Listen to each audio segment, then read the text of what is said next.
அனைத்து உறவுகளுக்கும் என் இனிய வணக்கம். கற்பகம் என்ற இந்த யூடியூப் தளத்துக்கு உங்களை வரவேற்பதில் நான் மிக்க மகிழ்ச்சி அடைகிறேன். இன்றைக்கும் அருமையான ஒரு காணொளி தான். என்னென்று பார்க்க போறீங்கண்டா, பனங்கட்டி வச்சு உளுத்தம் மாவுல ஒரு நல்ல சத்தான உளுத்தங்களி செய்து காட்ட போகிறேன். வாங்க உளுத்தங்களி செய்வதற்கு தேவையான பொருட்கள் என்னென்னு பார்ப்போம். பொருட்களை பார்க்குறதுக்கு முன்னாடி இந்த யூடியூப் சேனலை பார்க்குற அனைவருக்கும் மிக்க நன்றிகள். நீங்கள் பார்க்குறீங்களா, நான் சப்ஸ்கிரைப் பண்ணாமல் பார்க்குறீங்க, ஒருக்கா சப்ஸ்கிரைப் பண்ணி பக்கத்தில் உள்ள பெல் பட்டனை கிளிக் பண்ணிட்டு பார்த்தீங்கன்னா நான் போடுற வீடியோ உங்களுக்கு உடனுக்குடன் நோட்டிஃபிகேஷனில் வரும். வாங்க தேவையான பொருட்கள் என்னென்னு பார்ப்போம். இப்போ பனங்கட்டி வச்ச உளுத்தங்களி செய்கிறதுக்கு தேவையான பொருட்கள், நான் 1/2 கப் உளுத்தம்மா எடுத்திருக்கிறேன்.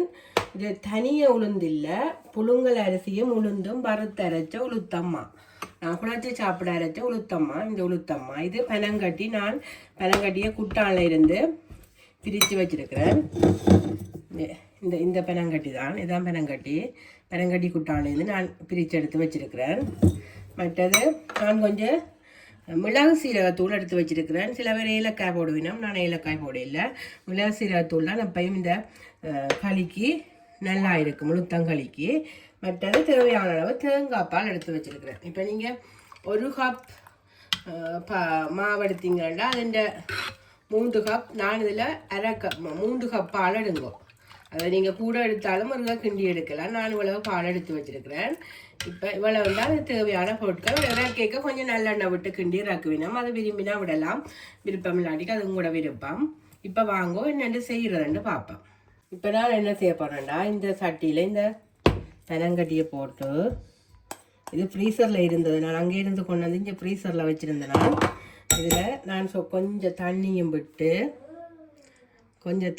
விட்டு இதை சூடாக்க போகிறோம். சூடாக்கினா அது கொஞ்சம் கரைஞ்சிடும், ஈஸியாக இருக்கும். இப்போ சுட்டு தண்ணி விட்டு இப்படியே வச்சா அது பாக வந்துடும். ஈஸியாக இருக்கிறதுக்கான ஃப்ரீசரில் இருந்த பனங்கட்டி என்னபடியாக இதை அப்படியே அடுப்பை போட்டு விடுவோம், முருகட்டும். அடுத்தது என்ன செய்ய போகிறோம்டா, இந்த மாவை கொஞ்சம் தண்ணியில் கரைச்சி எடுக்க போகிறேன். ஏன்னா நாங்கள் பாலுக்கு போட்டு கிண்டேக்கு எங்களுக்கு கட்டி ஆகும். அப்போ இதுக்கு கரைச்சிட்டு விட்டால் கட்டி ஆகாது. கொஞ்சம் தண்ணி விட்டு இந்த உளுத்தம்மா ரக்கண்டு தண்ணி இழுக்குன்னு பார்த்தீங்க, அதுக்கேற்ற மாதிரி கொஞ்சம் வந்து பாலுக்கு அப்படியேக்குள்ளே இப்படி கரைச்சிட்டு விட்டால் கட்டி இல்லாமல் வரதுக்காண்டித்தான் இப்படி கரைச்சி எடுக்கிறது. கொஞ்சம் கட்டி விடாமல் நாங்கள் பாலுக்க விட்டு கிண்டலாம்ன்றதுக்காண்டி அப்படியே நாங்கள் வடிவாக கரைச்சி எடுப்போம். பாருங்க, இப்படி வடிவாக கரைச்சி எடுத்துட்டு காட்டுறது உங்களுக்கு. இப்போ நான் மாவை நல்ல வடிவாக கரைச்சி எடுத்துட்டேன், ஒரு கட்டியும் இல்லாமல். இப்படித்தான் கரைச்சி விட்டா அப்புறம் எங்களுக்கு பாலுக்க விட கட்டிப்படாது. இந்த மாவு இப்படியே இருக்கட்டும். நான் இப்போ இந்த எடுத்து வச்சிருக்கிறேன் இந்த தேங்காய் பாலை நான் களிக்கின்ற சட்டியில் விட்டு இதுக்கு மெல்லமாக விட்டு கொதிக்க வைக்க போகிறேன். இந்த பால் கொதிக்கக்குள்ளே தான் நாங்கள் மாவை போட்டு கிண்ட தொடங்கணும். அதுக்குள்ளே எங்களுக்கு அந்த பனங்கட்டியும் எனக்கு கரைஞ்சிடும். நான் பால் கொதிக்க மாவிட்டு கிண்டேக்குள்ள உங்களுக்கு காட்டுறேன். இப்போ பனங்கட்டியை நான் அந்த கரைச்சி எடுத்துட்டேன், அதில் ஒரு கஞ்சலும் இல்லை. நான் அப்படியே இந்த பாலுக்கு விட போகிறேன். இப்போ பால் சுட்டு கொண்டு இருக்குது, இந்த பாலுக்குள்ளே விட போகிறேன். இல்லை, இந்த பாலுக்கு தான் நாங்கள் இனிப்பு எல்லாம் பார்த்துட்டு தான் மாவை போட்டு கிண்ட வலிக்கணும். அப்புறம் கிண்ட வலிக்கிட்ட பிறகு சேர்க்கலாம், இனிப்பு சேர்க்கலாது சேர்த்தா பிறகு. அப்போ இந்த பாலுக்க பனங்கட்டியும் போட்டு நான் ஒரு சொட்டு ஒரு பிஞ்சு உப்பு தேக்க போகிறேன். இப்படிஞ்சு இவ்வளோ வந்து இனிப்பை காட்டுறதுக்காண்டி சொட்டு. இப்போ இந்த பால் கொஞ்சம் நல்லா கொதித்து வரட்டுக்கும். கொதிச்சு வந்தோடனே தான் இந்த டைமில் நீங்கள் உங்களோட இனிப்பு எல்லாம் செக் பண்ணி கொள்ளுங்க. அப்புறம் மாவை போட்டு கிண்டினோடனே இனிப்பு போடலாது. நான் இப்போ கொதிச்சு வரைக்கும் அடுத்ததான் சேர்ப்பேன், சேர்க்கைக்க காட்டுறேன். இப்போ எனக்கு பால் கொதிச்சுட்டுது. இந்த டைமில் குறைஞ்ச கீட்டில் அடுப்பை வச்சுக்கொண்டு நான் இந்த மிளகு சீரகத்தையும் சேர்க்க போகிறேன். சேர்த்து வடிவாக மிக்ஸ் பண்ணிட்டு பாலோட இந்த மாவை போட்டோன்னே இது போடலாது. இப்போ நான் கரைச்சி வச்சிருக்கிறேன் இந்த மாவை அப்படியே சேர்க்க போகிறேன்.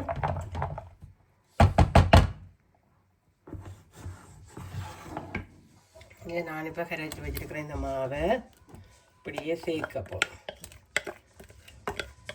சேர்த்துட்டு நீ கை விடாமல் கிண்ட வேணும். நாங்கள் அடி பிடிச்சிடும்.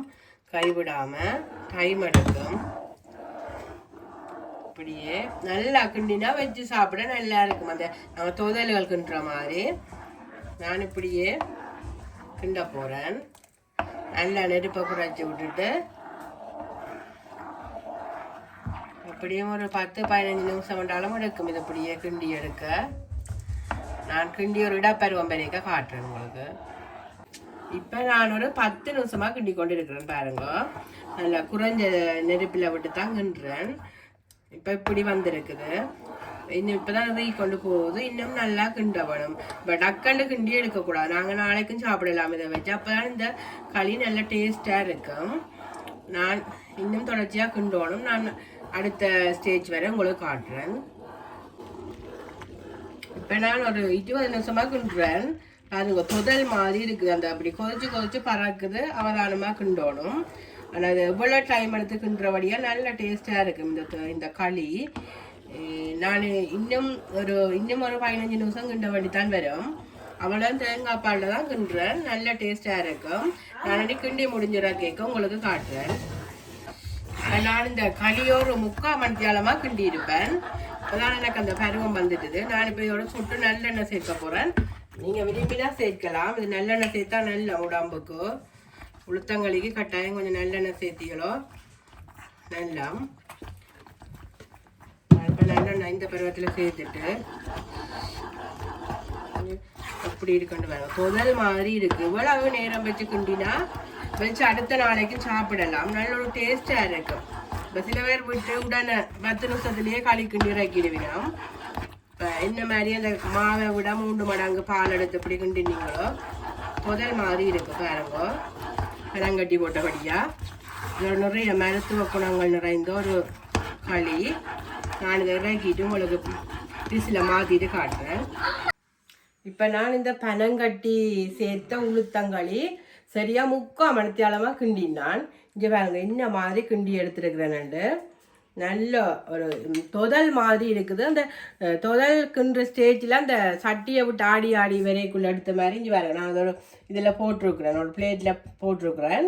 இது நாங்கள் இப்போ எந்த கொஞ்சம் ஆற விட்டு வெட்டி துண்டுகளாக எடுத்து சாப்பிடலாம். நல்லா இருக்கும். இது வச்சு நாளைக்கும் சாப்பிடலாம். அந்தளவுக்கு நல்ல வடிவாக கிண்டி எடுத்துருக்கு.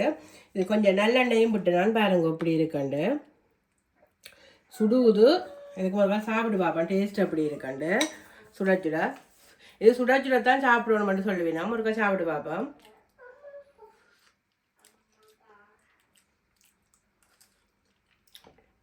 இந்த பனங்கட்டி வாசம் நல்லா இருக்குது. மிளகு சீரமும் போட்டது நல்ல டேஸ்டாக இருக்குது.